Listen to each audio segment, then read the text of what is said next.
미얀마라는 나라를 들어보신 적이 있을 겁니다. 미얀마는 예전에 버마로 불리던 나라로 보석하는 사람들에게는 버마선 루비가 최상질의 루비라고 알려져 있습니다. 피전스 블러드라는 업계명을 가진 말 그대로 비둘기의 피피처럼 강하고 붉은 컬러의 루비를 최고의 컬러라고 불려집니다. 아무튼 보석에 대해서는 나중에 영상을 또 만들어 보기로 하고요. 댓글로 궁금한 걸 여쭤보신 분이 계셨는데요. 미얀마나 그리스 같은 나라에서 현금을 인출하던데 카드를 쓰면 되는데 굳이 현금이 없어도 되지 않나요? 라고 질문을 하셨습니다. 우리는 지금 평온하고 풍요로운 나라에서 살고 있기 때문에 당연히 그렇게 생각할 수 있을 것 같습니다. 몇 년 전에 미얀마에서 쿠데타가 일어난 사실을 많이들 알고 계실 겁니다. 지금은 뉴스에 러시아랑 우크라이나 전쟁 때문에 그 나라 상황이 많이 덮여서 뉴스에 나오지 않는데요. 아직까지도 내전으로 비극이 현재 진행형이라고 합니다. 과거에 미얀마 군사정권 시절에는 군부가 마구 돈을 찍어내면서 하이퍼 인플레이션이 일어난 적이 있습니다. 그래서 이번에는 군부가 다르게 대응을 합니다. 돈을 찍지 않고 중앙은행이 보유한 달러도 건들지 않았습니다. 그리고 환율을 안정시키는데 최선의 노력을 했습니다. 문제는 사람들이 불안해하면서 은행에서 현금을 인출하기 시작했습니다. 뱅크런이 발생했던 것입니다. 하지만 은행에 돈이 없었죠. 왜냐하면 가진 돈을 대출해 주었고 10%의 지급 준비금만 남기고 대출을 해주기 때문에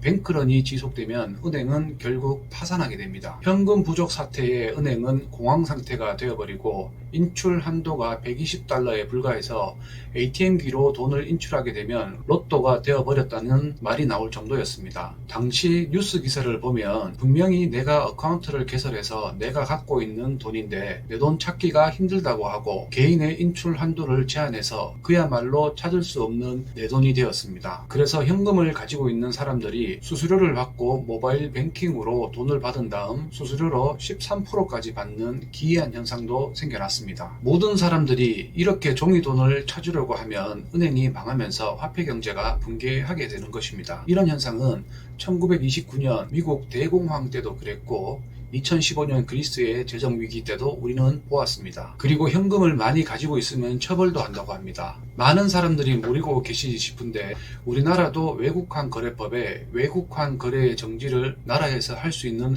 법적인 근거 조항이 있습니다. 외국환 거래법 제6조 외국환 거래 정지 등이라는 조항을 살펴보면 천재지변, 전시, 사변, 국내외 경제 사정의 중대하고도 급격한 변동, 그 밖에 이에 준하는 사태가 발생하여 부득이하다고 인정되는 경우에는 대통령령으로 지급수단 또는 귀금속을 한국은행, 정부기관, 외국환 평형기금, 금융회사 등에 보관, 예치 또는 매각하도록 하는 의무를 부과한다라고 되어 있습니다. 아마도 IMF 이후에 그런 일이 있으면 안 되겠지만 부득이 있을 경우에 법으로 강제할 수 있도록 의무를 부과하도록 만든 법인 것 같습니다. 여기에서 지급수단은 아마도 달러일 것이고 귀금속은 금이 아닐까요? 쉽게 1997년 IMF 위기 같은 게 다시 오면 법적으로 달러와 귀금속을 정부에서 회수할 수 있는 명분이 만들어진 것 같은데 판단은 각자 하시면 될 것 같습니다. 다시 미얀마로 돌아가서 얘기해 보겠습니다. 미얀마처럼 은행과 정부가 제 역할을 하지 못하면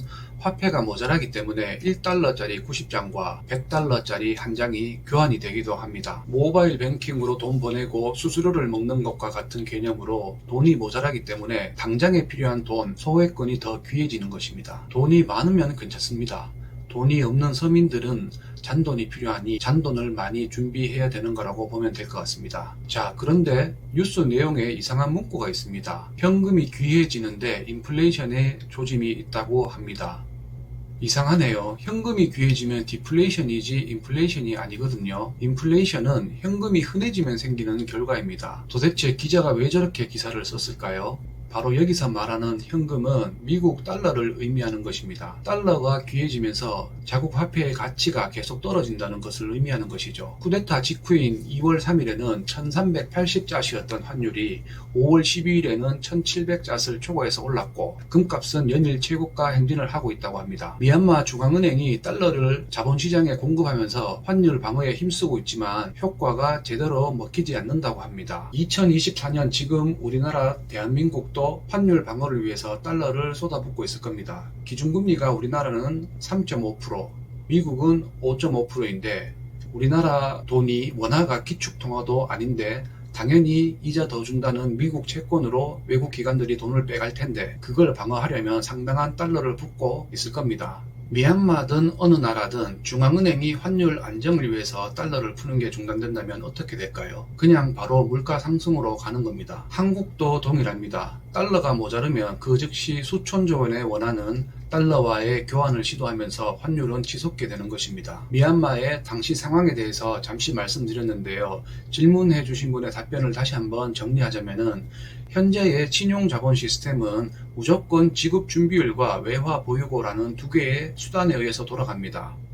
국가 시스템이 불안하면 언제든 외부 충격에 의해서 은행은 쉽게 파산할 수도 있는 것입니다. 미얀마에서 인터넷 뱅킹이 가능하다고 하지만 그건 어디까지나 은행 간 거래를 의미하는 거기 때문에 은행이 파산에 이르는 뱅크런과는 관련이 없습니다. 문제는 돈이 은행권을 빠져나갈 때 발생합니다. 은행이 고객에게 내줄 돈이 충분히 없기 때문에 그렇습니다. 1997년 외환위기 시절 한국은 다행히 IMF의 구제금융과 공적 자금 투입을 통해서 잘 방어했지만 이런 게 불가능하면 은행을 비롯한 모든 금융사는 파산을 하게 됩니다. 왜냐하면 그들은 내가 예금한 정도의 돈을 가지고 있지 않으니까요. 그런데 군사 쿠데타로 환율이 치솟고 금융이 불안해지고 그것 때문에 은행을 포함한 금융사들이 파산을 하면 카드값은 누구에게 청구를 하겠습니까? 그래서 유로화를 쓰는 그리스도 2015년 모든 사람들이 현금을 인출하려고 했던 것입니다. 우리나라는 그렇게 될 일이 없어야겠죠.